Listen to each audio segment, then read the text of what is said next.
Ladies and gentlemen, welcome back to the channel and welcome to episode 9 of my Borderlands 3 Legendary Weapon series. Today's weapon is going to be the Gatling Gun, which is a fully automatic Jakobs rifle, and in the right hands, I feel as though it can quickly become one of the strongest non-elemental weapons here within Borderlands 3. The red flavor text reads, "Watch me crank it, watch me roll," which of course is a Soulja Boy reference, but it's also referencing the full auto nature and the firing mechanics of a real-life Gatling gun. The hidden effects of this legendary are that it's always fully automatic, your fire rate will increase the longer that you shoot, so the longer you hold down the trigger, the faster it's going to go. It has a larger magazine size than most other Jakobs rifles in the game, and it also appears to hit more criticals than normal, which of course will ricochet to the nearest target like all other Jakobs weapons in this game. So how we go about farming the Gatling gun is actually somewhat tricky.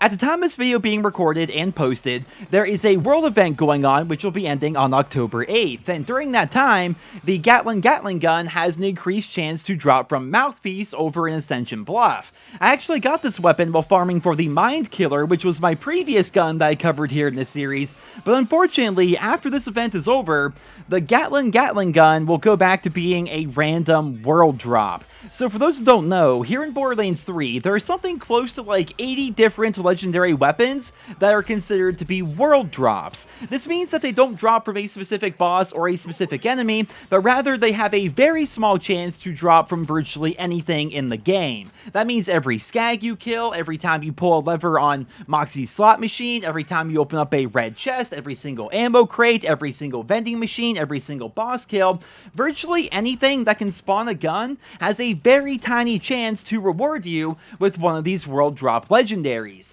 The problem with this is it makes farming specific legendaries very difficult, right? Because not only do you have to get lucky enough to get a legendary drop from one of these random things out in the world, but you also then have to get lucky enough for that legendary to be a gun as compared to a skin or a class mod or what have you, and then from there you have something like a 1 in 80 chance of that gun actually being the gun you want, and this virtually kills the idea of farming for a perfect weapon like we saw back in Borderlands 2, because it's so hard to get these world drop weapons that you basically just take what you can get, right? You're not going to get the perfect parts or the perfect anointments every single time, which I think is a topic I should cover in another video, but yeah, just know that virtually everything here in the game has a chance to drop this weapon, so go out there and farm whatever you prefer to farm, whether that's vending machines or the slot machines or going and killing bosses like Grave Ward over and over. If you do that enough, you'll hopefully, with a little bit of luck, actually be able to get your hands on this monster of a weapon, and as you guys can see, I couldn't believe this. While recording footage for this video and using my Gatling gun, I got another Gatling gun to drop off the grade board, so that was definitely pretty lucky. But if you're watching this video before October 8th, go back to Ascension Bluff, like I said, go kill Mouthpiece over and over, because right now he does have an increased chance to drop this particular weapon. Now throughout this video, you guys have been seeing me use the Gatling gun over and over.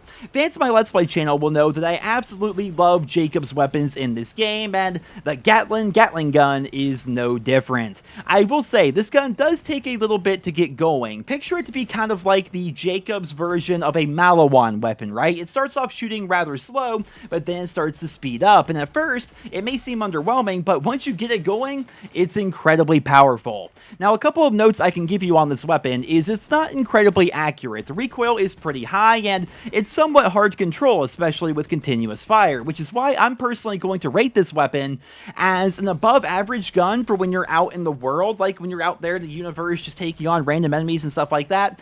I'm going to say it's above average, right? But against bosses, I'm going to rank the Gatling gun as a monstrous gun. One of the big benefits of this weapon is it will never spawn with an elemental type like most other Jakobs weapons in the game, which means it's always going to be shooting normal bullets. In normal and in true Vault Hunter mode, non-elemental bullets do 100% of their normal damage against both health as well as shields. They're only weak to armor.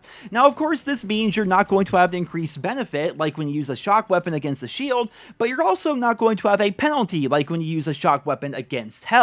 Against normal enemies and bosses out there, you're going to find that this weapon will do a ton of damage, and with Guardian skills like Combo and Hollow Point in the Enforcer tree, and of course all these skills that we have available to us as Vault Hunters, you're going to find that this gun can be one of the most dependable non-elemental weapons here within Borderlands 3. It's very good at taking out bosses, especially big bosses or enemies with large health pools.